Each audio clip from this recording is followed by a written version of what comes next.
भगवान महात्मा बुद्ध से एक व्यक्ति ने कहा कि मैं ईश्वर को नहीं मानता, आपकी क्या राय है? भगवान महात्मा बुद्ध बोले, तुम गलत हो, संसार में ईश्वर के अलावा कुछ है ही नहीं। कुछ दिन बाद दूसरे व्यक्ति ने प्रश्न किया, तथागत, ईश्वर में मेरी बड़ी श्रद्धा है, क्या मैं सही हूँ? भगवान बुद्ध बोले, ईश्वर के होने वाली बात असत्य है, इसलिए उसे मानने का प्रश्न ही नहीं उठता। यह सुनकर भगवान बुद्ध का प्रिय शिष्य आनंद सोच में पड़ गया। आखिर भगवान बुद्ध कहना क्या चाहते हैं? इस बीच एक शिष्य ने भगवान महात्मा बुद्ध से पूछा, सही सही बताइए, ईश्वर है या नहीं? भगवान महात्मा बुद्ध ने उसके प्रश्न को अनसुना कर दूसरे विषय में अपनी बात जारी रखी।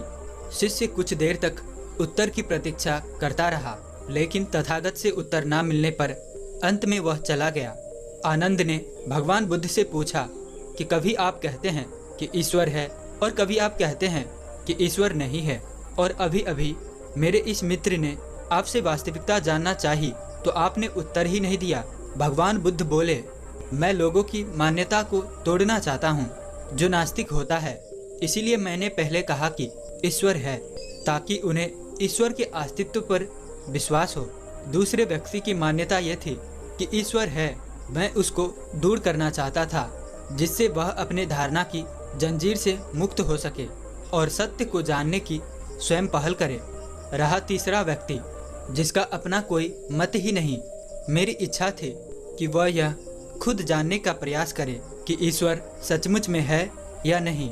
अलग अलग उत्तर देने का उद्देश्य यही था, वह अपने मान्यता में ना बंधे और खुद अपने सत्य तक पहुँचे। भगवान महात्मा बुद्ध का यह उपदेश आपको कैसा लगा? तो कमेंट सेक्शन में नमो बुद्धाय जरूर लिखें। अब हम जानते हैं कि हमारा शरीर क्यों बीमार पड़ता है। जैसे हम आप जानते हैं, आयुर्वेद भी कहता है कि हमारा शरीर त्रिदोष सिद्धांतों से बना है। आयुर्वेद में त्रिदोष सिद्धांत की विस्तृत व्याख्या है। बात कफ पित्त दोषों से शरीर में बढ़ जाने से शरीर में प्रकृत होने पर उनको शांत करने के भी उपाय विस्तृत वर्णन है। अब हम जानते हैं बात पित्त कफ रोग के लक्षण। पित्त रोग अगर आपके शरीर में होता है तो आपको 80% बीमारियां आपके शरीर में होने लगता है। पित्त रोग के लक्षण में क्या होता है? पेट फूलना, दर्द, दस्त, मड़ोड़ना, गैस, खट्टी ढकारे, एसिडिटी, अल्सर, पेशाब, जलन, रुक रुक कर, बूंद बूंद बार बार पेशाब होना, पथरी, शीघ्र पतन, स्वप्न दोष, लार जैसी धातु गिरना, शुक्राणु की कमी, बांझपन, फूल जाना, ल्यूकोरिया, गर्भाशय, ओवरी में छाले, अंडकोश बढ़ना, एलर्जी, खुजली, शरीर में दाने, पीप निकलना, कैसा भी सिर दर्द, कमजोरी, इंसुलिन की कमी, वीर्य या खून की कमी, बवासीर, सफ़ेद दाग, ये सारे पित्त दोष के लक्षण हैं। अब हम जानते हैं कफ दोष के लक्षण क्या है। जब हम लक्षण को जानेंगे, कारण को जानेंगे, तो उसका निवारण खोजना आसान हो जाता है। अगर आदमी रोग के कारण को जान गया और उस कारण पे ध्यान दे दिया तो उसे कभी कोई बीमारी नहीं होगी। अब हम जानते हैं बात रोग की लक्षण क्या होती है। 7 प्रकार के बुखार, घुटना कमर दर्द, संधिवात, सर्वाइकल, लकवा, स्पेनलाइटिस, गठिया, हाथ पैर कांपना, शरीर कांपना, पूरे शरीर में सूजन, कहीं भी दबाने से गड्ढा हो जाना, लिंग दोष, नामर्दी, इंद्रिय में लूजपन, नसों में टेढ़ापन, छोटापन, उत्तेजना की कमी, मंद बुद्धि, वीर की कमी, बुढ़ापे की कमजोरी, मिर्गी, चक्कर, एकांत में रहना, ये सब सारे बात दोष के लक्षण होते हैं। इसका मतलब है आपके अंदर बात दोष बढ़ गया है। इसी बात दोष के निवारण के लिए आपको दवाई लेना चाहिए, तो आपकी सारी बीमारियां खत्म हो जाएगी। अब है कफ दोष लक्षण। बार बार सर्दी, खांसी, छींके आना, स्नोफेलिया, नजला, टीवी, सीने में दर्द, घबराहट, मृत्यु का भय, हार्ट अटैक के लक्षण, श्वास फूलना, गले में दर्द, गांठ, सूजन, टॉन्सिल, कैंसर की लक्षण, थायराइड, ब्लड प्रेशर, बिस्तर में पेशाब करना, शरीर मुंह से बदबू, लीवर, किडनी का दर्द, सूजन, सेक्स इच्छा कमी, चेहरे का कालापन, मोटापा, जांघों का आपस में जुड़ना, गुप्तांग में खुजली, घाव, सुजाक, शरीर फूलना, कान बहना और कमजोरी, गर्भनली समस्या आदि। तो दोस्तों, हमने पिछले वीडियो में आप लोगों से कई बार बताया है हमारा शरीर 3 दोषों से बना है। आज इसीलिए हम इस वीडियो में 3 दोषों का वर्णन कर दिया है, जिससे आप समझ जाए अगर ये 3 दोष हम शरीर के कंट्रोल कर लिए तो हमें कोई बीमारी नहीं होगी। तो दोस्तों, आप लोगों ने भी जान लिया कि हमारे शरीर में बीमारी कैसे होती है और उसके लक्षण कैसे हैं। अब हम ये जानते हैं कि इन दोषों को कैसे दूर करें। हमारे आसपास हमारे पेड़ पौधे में एक ऐसी औषधि छुपी हुई है जिन्हें हम जानते ही नहीं।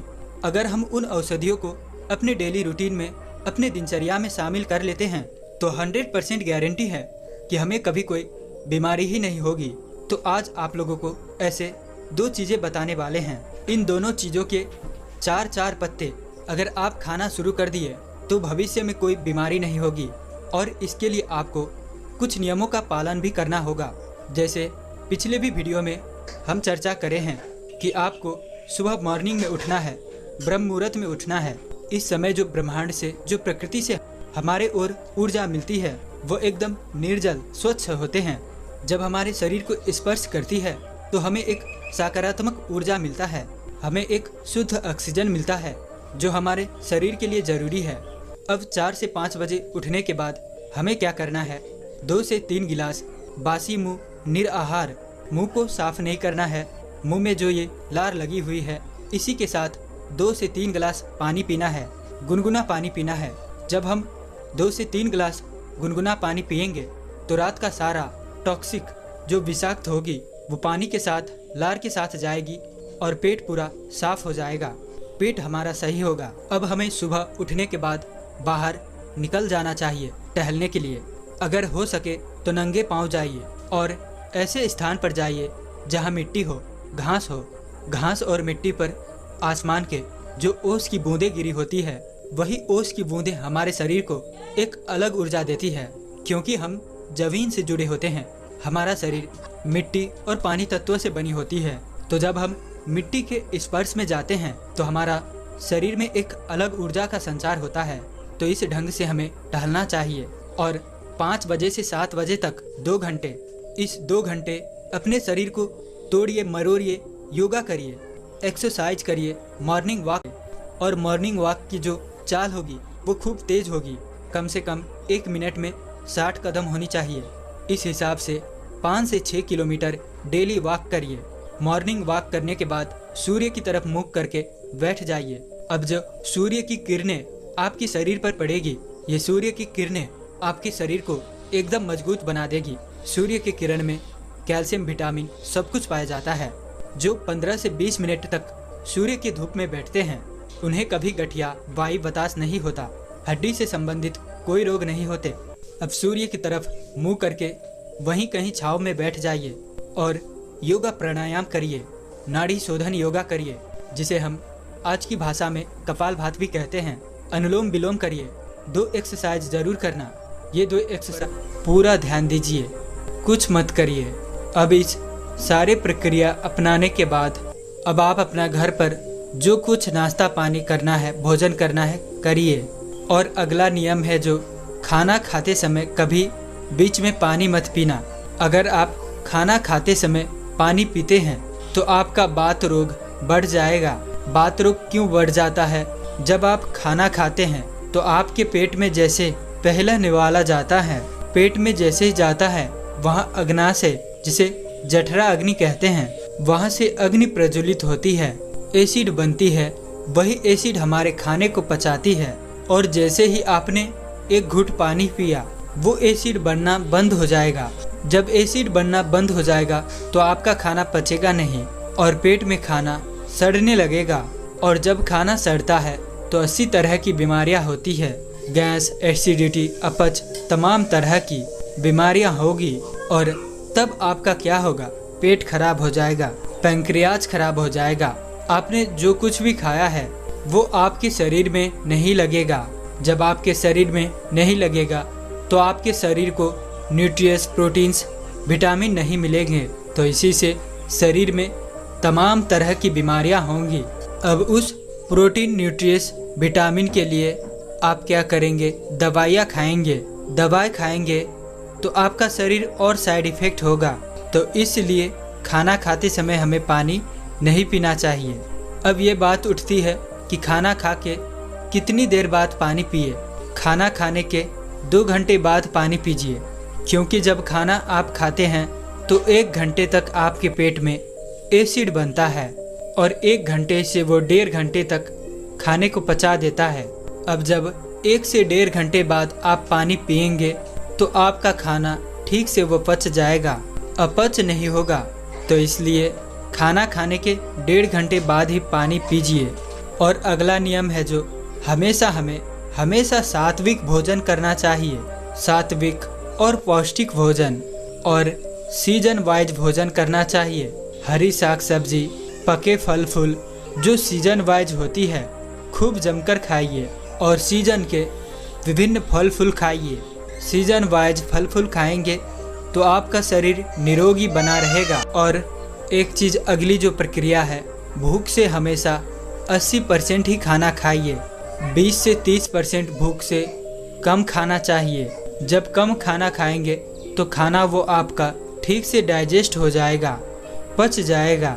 और जब ज़्यादा खाएंगे तो उस खाने को पचाने के लिए लीवर को बहुत ज़्यादा मेहनत करना पड़ेगा। शरीर के हर अंग को ज़्यादा मेहनत करना पड़ेगा और वो खाना पचेगा नहीं, वो खाना सड़ जाएगा। इसीलिए हमें हमेशा याद रखना है, खाना हमको हल्का खाना है। खाना खाते समय पानी नहीं पीना है। और जहाँ तक हो सके आप रात का खाना सूर्य अस्त होने से 2 घंटे पहले कर ले। अगर ये मुमकिन नहीं है, कर नहीं सकते, तो 8 बजे तक अवश्य खा ले। अब खाना जब 8 बजे खा लेंगे तो खाना खाने के 2 घंटे बाद ही सोना चाहिए। आप 10 बजे सोने जाइए। आपने जो खाना खाया है वो पच जाएगा, अपच नहीं करेगा। इन नियमों का पालन करिए। 10 बजे सोने का प्रयास करिए। जब आप 10 बजे सो जाएंगे तो सुबह आपका ऑटोमेटिक 4 से 5 बजे तक में नींद खुल जाएगा। आपको पूरा 2 घंटे का समय मिल जाएगा अपने शरीर को सुधारने के लिए, योगा एक्सरसाइज करने के लिए। जो 2 घंटे डेली योगा एक्सरसाइज करता है उसे कभी कोई बीमारी नहीं होगी।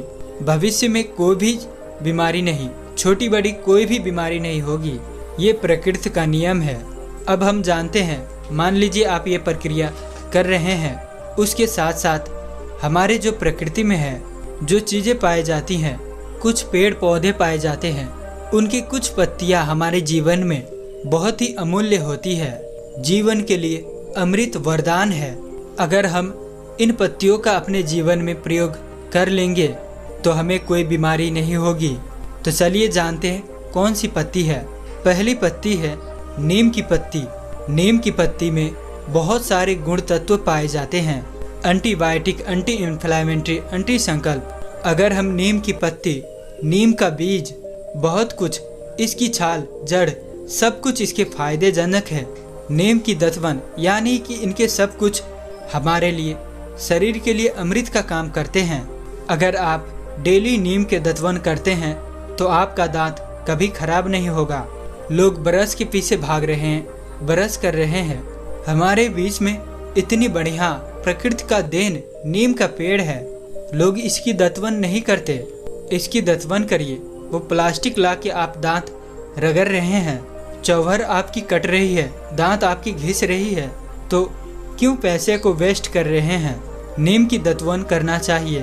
तो इसकी पत्ती आपको कब से शुरू करना है, तो देखिए, जब उधर नवंबर दिसंबर में पेड़ के पतझड़ हो जाता है, सारे पत्तियां झड़ जाती है, और अप्रैल जैसे आता है, मार्च अप्रैल, तो नई पत्तियां आने लगते हैं।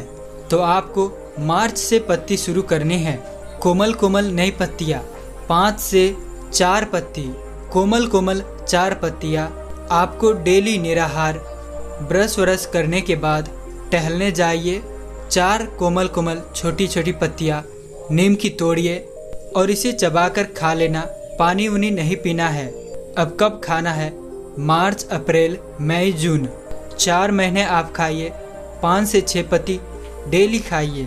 इसके खाने के बाद आपको पानी नहीं पीना है, कुछ भी 1 घंटे तक नहीं खाना पीना है। अगर आपने इसे 4 महीने तक खा लिया तो आपको ना तो शुगर होगा, ना पेट संबंधी कोई बीमारी होगी, और ना तो आपको स्किन कोई प्रॉब्लम होगी, खून वाली कोई समस्या नहीं होगी, कोई बीमारी नहीं होगी। ये अपने आप में सर्वगुण संपन्न है। अब 4 महीना आप इसको खा लिए। अब आ गया जुलाई। अब जैसे दोस्तों ज़मीन पे जैसे ही आसमान से बारिश होती है और बारिश पड़ती है तो ज़मीन में कुछ बीज पड़े होते हैं, तो वहाँ से नए नए पौधे निकलना शुरू होते हैं। अब आपको जुलाई में तुलसी के पत्ते बढ़िया बढ़िया हो जाते हैं। तो आपको जुलाई, अगस्त, सितंबर, अक्टूबर ये 4 महीने आपको 4 पत्ती डेली तुलसी के 4 पत्ते खाना शुरू कर दीजिए। अब मार्च, अप्रैल, मई, जून 4 महीना आपने नीम की पत्ती खाए, अब तुलसी का खाइए। जुलाई, अगस्त, सितंबर, अक्टूबर 4 महीने तुलसी के खाइए, 4 महीने नीम के। 8 महीने अगर ये 4-4 पत्ती आपने खा लिया। तुलसी की पत्ती खाने के बाद भी आपको क्या करना है, पानी उन्हीं कुछ भी नहीं पीना है 1-1.5 घंटे तक। अगर आपने ये दोनों पत्ती का प्रयोग कर लिया साल में 8 महीने, तो आप लिखित ले लीजिए 100% गारंटी है, कोई बीमारी नहीं होगी। आपको जीवन में एक टैब